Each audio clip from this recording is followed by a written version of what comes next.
गजेंद्र और लक्ष्मी दोनों पति पत्नी हैं। ये दोनों राजस्थान के बिंदुसर गांव में रहते हैं। उनकी दो बेटियां हैं, सरिता और कविता। सरिता की उम्र 12 साल है और वो इस साल 8वीं कक्षा में गई है और कविता चौथी कक्षा में। गजेंद्र और लक्ष्मी की एक ही चिंता है, सरिता। वे दोनों सरिता को आगे पढ़ाना तो चाहते हैं, परंतु उनके गांव में कोई भी स्कूल नहीं है जहां वे सरिता का दाखिला 8वीं कक्षा के बाद करा सकें। यदि कोई स्कूल है तो वो भी गांव से काफी दूर, लगभग 10 किलोमीटर के आसपास है। वे दोनों उसे गांव के बाहर भेजना नहीं चाहते। उनको एक ही बात का डर है।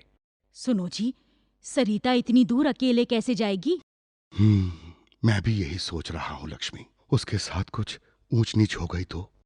हाँ जी, समाज तो यही बोलेगा ना, बड़े चले थे पढ़ाने वाले, खानदान की इज्जत की कोई परवाह ही नहीं। हम इन सब बातों का गांव वालों को क्या जवाब देंगे? इसके साथ ही गजेंद्र और लक्ष्मी एक और दुविधा से जूझ रहे हैं और वो है सरिता की शादी। दरअसल लक्ष्मी के भाई ने पिछले साल ही अपनी बेटियों की शादी की थी। उसे डर था कि अगर बेटियों की शादी वो बड़ी उम्र में करेगा तो दहेज भी ज्यादा देना पड़ेगा और उसकी इतनी हैसियत भी नहीं कि वो ज्यादा दहेज दे सके। लक्ष्मी का भाई लक्ष्मी और गजेंद्र को भी यही सलाह देता रहता है। जीजा जी, समय रहते तुम्हें सरिता की शादी कर देनी चाहिए। पर अभी तुम्हें पता भी है, बेटी की उम्र के साथ साथ दहेज भी ज्यादा देना पड़ जाएगा और हमारी इतनी हैसियत कहाँ है। इसीलिए उसके हाथ जल्द से जल्द पीले कर देना ही ठीक रहेगा। लेकिन गजेंद्र और लक्ष्मी सरिता की छोटी उम्र देख अपने इस फैसले पर अमल नहीं कर पाते। गजेंद्र और लक्ष्मी अक्सर ही अपने घर में सरपंच जी की बेटी रजनी की बात करते रहते हैं। अजी सुनते हो जी, अपने सरपंच जी की बेटी रजनी अपनी पढ़ाई खत्म कर डॉक्टर बन गई है। जब भी वो अपने परिवार से मिलने गांव आती है, यहाँ के बीमार लोगों का खुशी खुशी चेकअप करती है। गांव के लोग जिला अस्पताल में भी इलाज के लिए जाते रहते हैं। वहाँ अपनी रजनी को देख गदगद हो जाते हैं।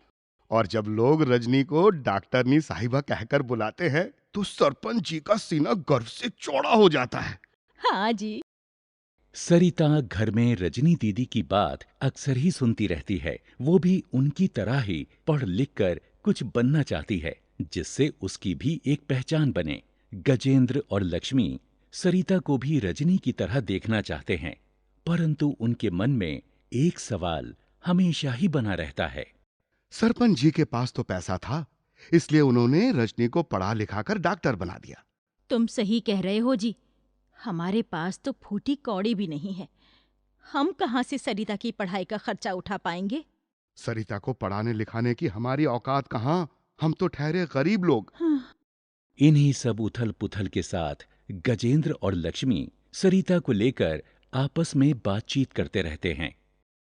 गजेंद्र जब भी किसी दुविधा में होता है तो वो अपने पड़ोसी मास्टर जी के पास चला जाता है, जहां जाकर उसकी समस्या का कोई ना कोई समाधान मिल ही जाता है। एक दिन गजेंद्र मास्टर जी के यहाँ बैठकर बातें कर रहा होता है, तभी बातों बातों में अपने मन की उथल पुथल की बात मास्टर जी को बताता है।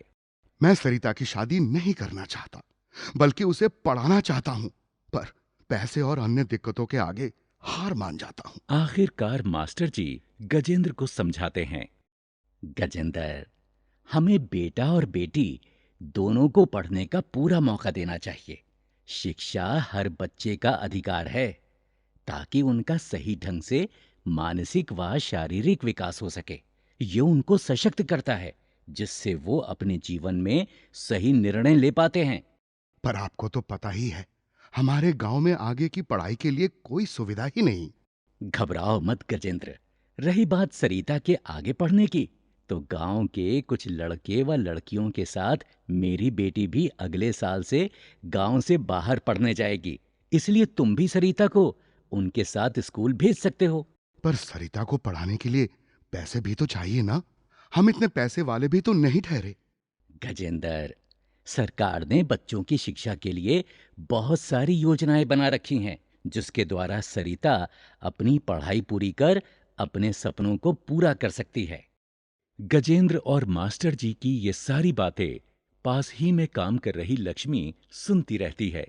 सरिता की पढ़ाई के महत्व को लेकर सारी बातें उसे भी समझ में आ जाती हैं और फिर गजेंद्र और लक्ष्मी आपस में फैसला करते हैं। सुनो जी, अब तो हमारी बेटी का दाखला हम गांव के बाहर कराएंगे ताकि वो अपनी आगे की पढ़ाई पूरी कर सके। तुमने सही कहा, हमारी सरिता भी अपने सपने सजाएगी।